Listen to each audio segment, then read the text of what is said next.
A lo largo de la historia, los casos de asesinos seriales más famosos parecen provenir de historias de ficción. Tampoco hay lugar en el mundo que esté exento de este tipo de casos.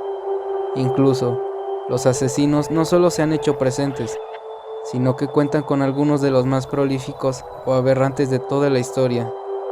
Una frase trillada: como bien sabemos, la realidad supera la ficción. Posicionarse en los escenarios que cada víctima ha experimentado no es nada fácil.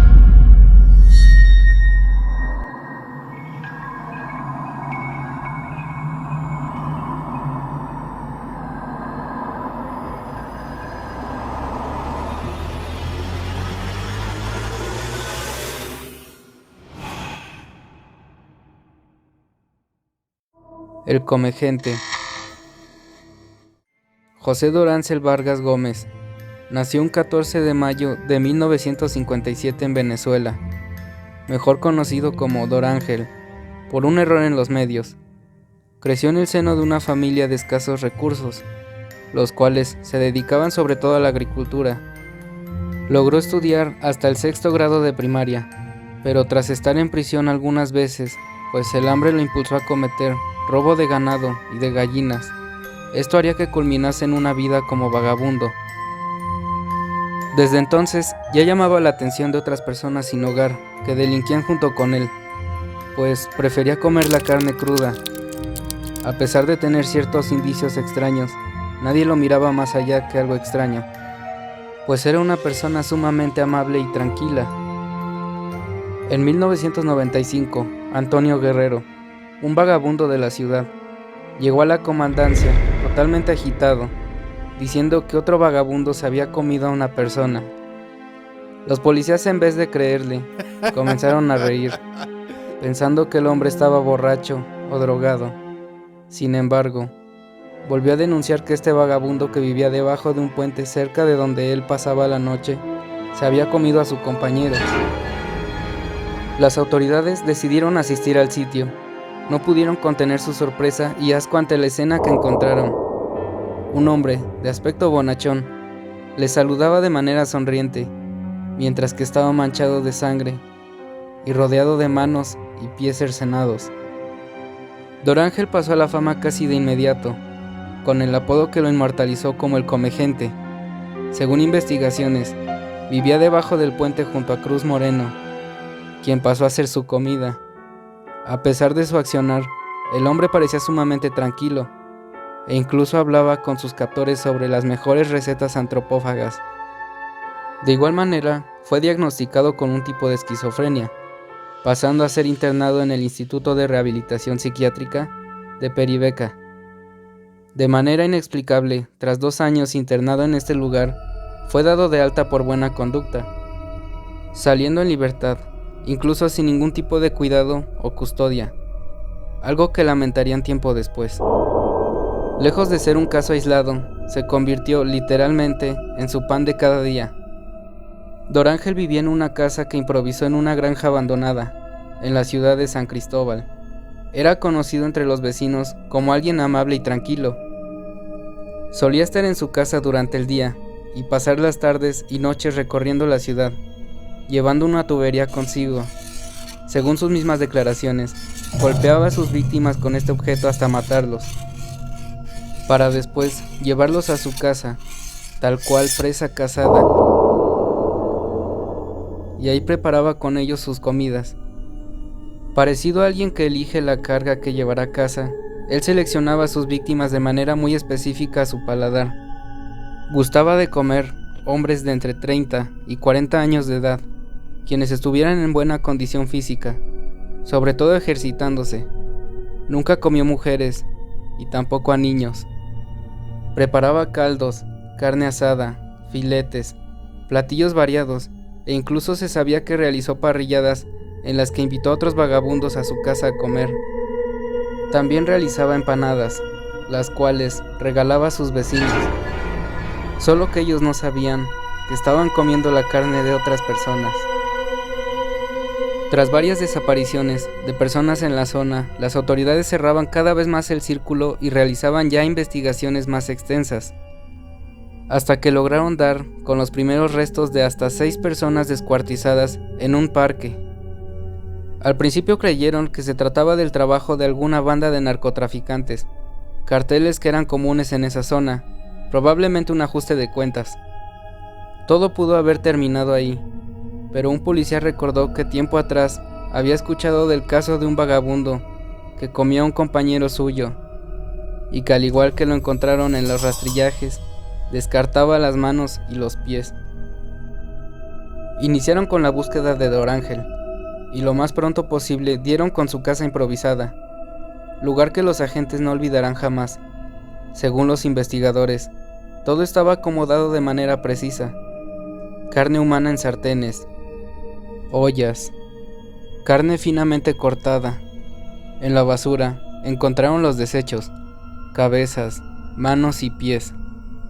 Dorángel afirmaría después de ser capturado que solo comía partes con músculos, sobre todo muslos y gemelos. Aseguró que al no contar con un método para poder refrigerar la carne, tuvo que matar más personas de lo previsto, todo sea por la carne fresca. Se pudieron confirmar un total de 10 víctimas, por las cuales fue encontrado culpable en el año de 1999.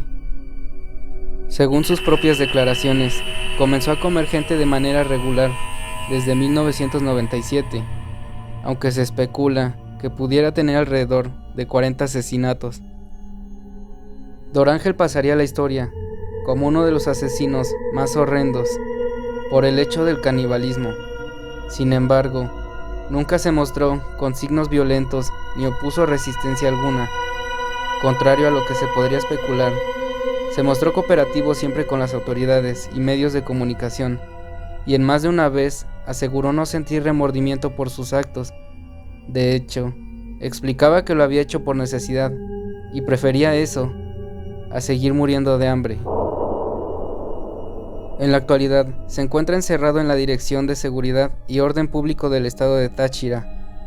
Aunque es mentalmente imputable, Venezuela no cuenta con un sitio adecuado para encerrarlo, por lo que lo mantienen en prisión, lugar en el cual pasará sus días tranquilamente. Si bien no ha vuelto a probar la carne humana, jamás ha dejado de asegurar que su sabor es inigualable, y sin arrepentirse de lo que hizo. La tamalera. Ahora es turno de trasladarnos hasta la Ciudad de México y hablarles acerca de una mujer, quien se convertiría en uno de los personajes más terroríficos de esta ciudad, por su aterradora historia. María Trinidad Ramírez Poblano, mejor conocida como La Tamalera, era originaria de Tequixquiac, en el Estado de México. Vivía en la calle Pirineos 15, en la colonia Portales, junto al peluquero Pablo Díaz Ramírez, padrastro de sus 3 hijos. Sus anhelos en la vida eran ser feliz y tener una familia llena de amor, pero estos desaparecerían pronto, pues eran muchos los abusos cometidos por su pareja. La lúgubre noche del sábado 17 de julio de 1971, harta y decidida a hacer justicia por su propia mano, se armó de valor para asesinar a su esposo. María Trinidad sostuvo una pistola y, sin fallar, acabó con la vida de Pablo como venganza por todo el mal que le ocasionó a ella y a sus hijos. Si bien la manera de realizar el asesinato no fue la más escandalosa, lo que haría para deshacerse del cuerpo sería lo más aterrador. Pasados los días, las autoridades localizaron en un lote baldío una bolsa con 2 piernas y 2 brazos. Los peritos identificaron el cuerpo por medio de sus huellas dactilares, pues Díaz tenía antecedentes penales. Sin duda alguna las pistas apuntaban a su esposa, así que apresurados se dirigieron a la casa de Pirineos 15. La policía encontró un hacha, una cegueta y una sierra, todas ensangrentadas, sobre una silla, pero la sorpresa mayor fue al descubrir la cabeza del esposo dentro de un bote con agua fría. No había duda sobre la identidad de la homicida. Tras un interrogatorio, María confesó lo que había sucedido con el resto del cuerpo del difunto. Al no saber cómo deshacerse del cadáver, lo más rápido y obvio era ocupar lo que mejor sabía hacer para esconder toda evidencia. Entonces, lo preparó. Lo prepararon los tamales que vendió durante toda la semana. Tamales, los cuales cualquier persona que pasara cerca y quisiera almorzar o simplemente saciar un antojo, incluso pudo haber quienes ya premeditaban un desayuno al lado de su familia y seres queridos. Durante el tiempo en que María los preparaba con esa carne pudo haber sucedido, y así fue. El tiempo en que ella los prepararía de esta forma lo permitió. Al siguiente día se declaró culpable, dejando en claro que no recibió ayuda por parte de nadie, y el 29 de julio de 1971, María Trinidad sería sentenciada a 40 años de prisión por homicidio, además de haber cometido violación a la Ley General sobre Inhumaciones y Profanación de Cadáveres. Primero fue recluida en el Centro de Reclusión Femenil de Tepexpan, Xochimilco, para después llegar al penal de Santa Marta, Acatitla.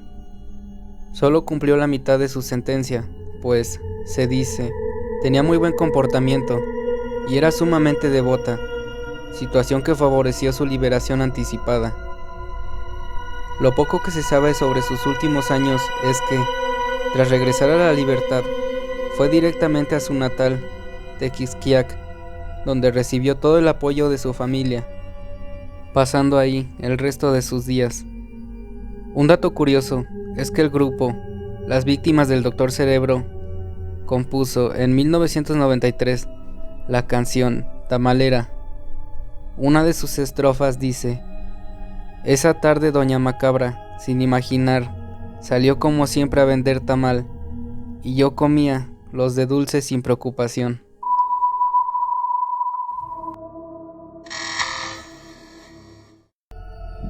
Es momento de posicionarnos en Brasil.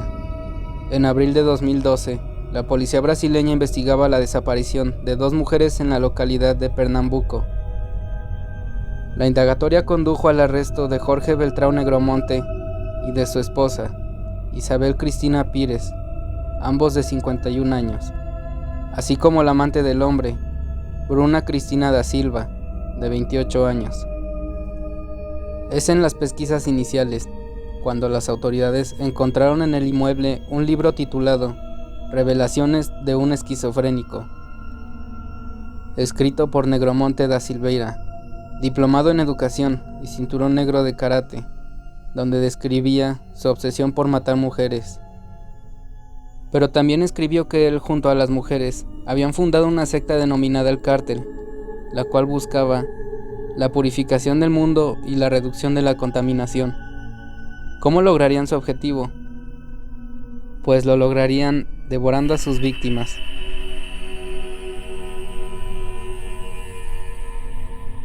La policía continuó sus actividades en la propiedad que habitaba la secta, hasta que en el jardín se encontraron los cadáveres de las 2 mujeres desaparecidas, Alexandra Falcao, de 20 años, y Giselle da Silva, de 30.